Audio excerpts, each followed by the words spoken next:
Hey folks, in this video I'm going to give you a brief overview of the application itself and in general and some scrolling things and different things that will help you navigate the application better. So typically when the application starts, it's going to default on this new request tab right here down in the bottom left. One of the things that you want to make sure every time you log in is that the application itself will sync. And I'll show you what that means. In the top right hand corner, you're going to see this little arrow button here. If you want to go ahead and click that, you will see that the application will sync. And what this does is it makes sure that you have the latest version. So in case there are any application updates, or if any other users of the system have made any changes, like your booking assistant, for example, that will make sure that you have the latest information and that you've also pushed your latest changes as well. What this system does is it downloads everything to your device to make sure that you have everything accessible whether you have internet or not. So you want to make sure that all of the changes are saved and pushed every time you kind of log in. It does do this by default when you're coming in, but if you have it already open and you don't see that syncing screen, it's always a good idea to do that. So the next thing I want to do is show you guys the different tabs along the bottom. Now, depending on your own application, you might see different tab options here, but these are the ones by default here. And you can just simply click on them to see the different views related to these tabs. When you're in a tab view like this, it's kind of like a table view itself. You can often scroll left to right to see more information. And then if you want to see the details of any of these, so for example, I'm in the new request tab, and these are new requests that need approval. So if we go ahead and we click on one of these, you're going to be in the detail view and you can scroll up and down to see the details. One of the things that the application has is what's called kind of a quick action button. So you will see that you can click any of these to perform these actions. So this will actually open up a text message within your device to send to this phone number listed here. Same with a phone and same with an email.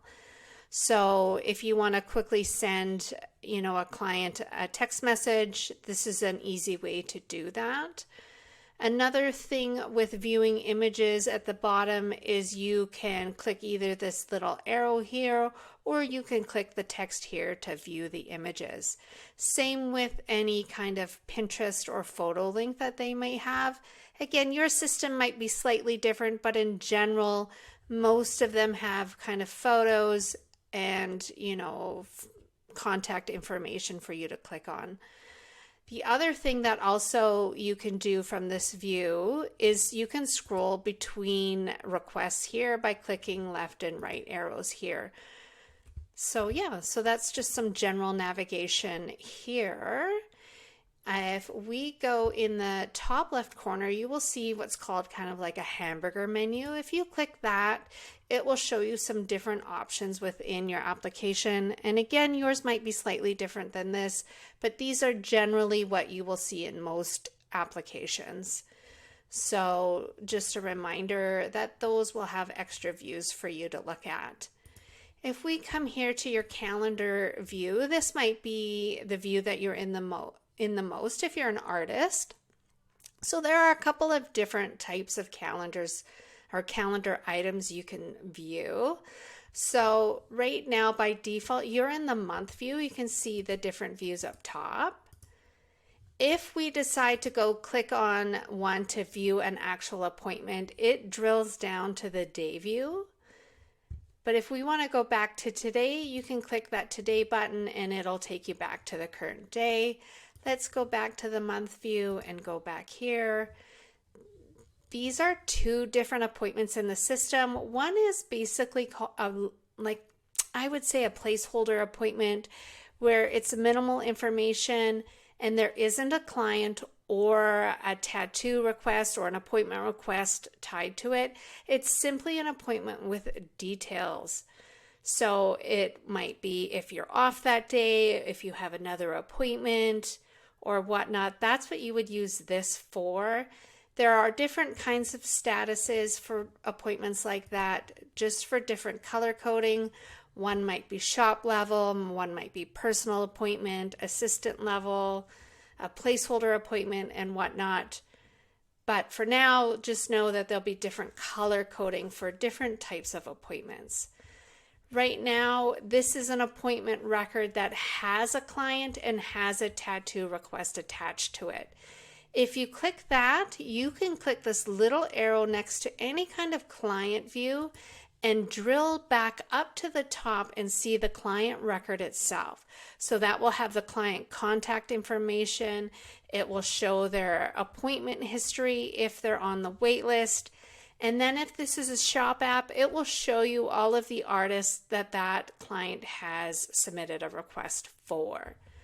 If we want to go back, we can click this back arrow and it will take us back to this appointment. And again, you can scroll down and see the details here, just as you would a normal request. This will have, the approval information, how much time you need, if there's any discussions, deposits, and whatnot here. So when you have a section like this, say under Other, you can click the Add button and add a discussion here. And that goes the same with deposits, confirmations, and reschedule history. Typically, if you have a booking assistant, they will manage all that for you, but you will be able to have that for your reference. If we go back to the top here, you will see that this is what's called a details view.